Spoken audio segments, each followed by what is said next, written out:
Ingegner Cantamessa, un rapporto estremamente proficuo, quello fra la Fondazione e la Regione Friuli Venezia Giulia, che si concreta in una serie di rapporti che ha portato a un grande successo di visitatori e di turisti trasportati nei treni.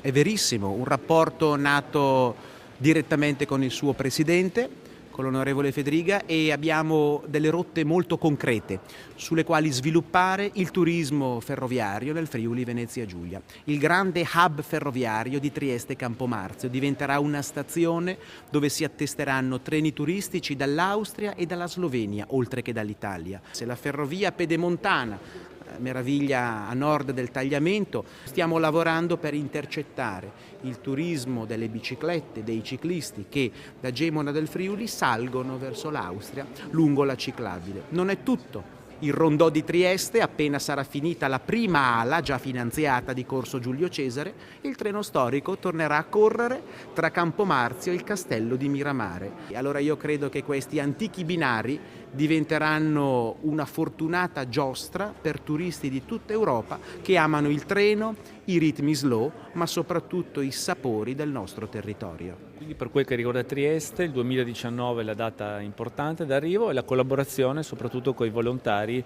per il museo.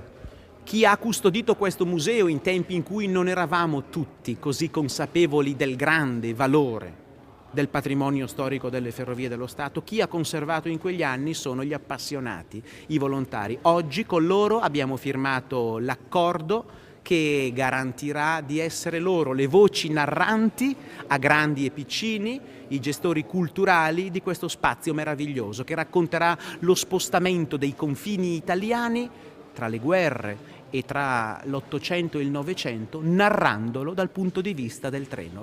Governatore Fedriga ha oggi siglato un importante accordo per la gestione del museo ferroviario di Campomarzio, ma una collaborazione fra la Fondazione e la Regione, questa che sta dando dei risultati ottimi in tutte le parti del Friuli Venezia Giulia.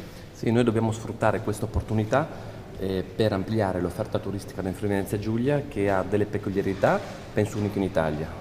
La specificità dei nostri comuni, dei nostri territori possono essere valorizzati proprio attraverso treni turistici. Quello che è iniziato e che verrà potenziato è proprio un'esperienza che guarda in tale direzione. In secondo luogo, la stazione ferroviaria di Campomarzio di Trieste è sicuramente una struttura che può diventare di livello internazionale, punto di riferimento internazionale per il turismo legato ovviamente al trasporto, quindi ai treni, che può mettere insieme dal museo appunto, manca tutta una parte di investimenti privati che sarebbero un'esperienza unica a livello nazionale e che potrebbe portare nuovi turisti nella nostra regione e nuove risorse spese nella nostra regione, quindi ricchezza per i nostri cittadini.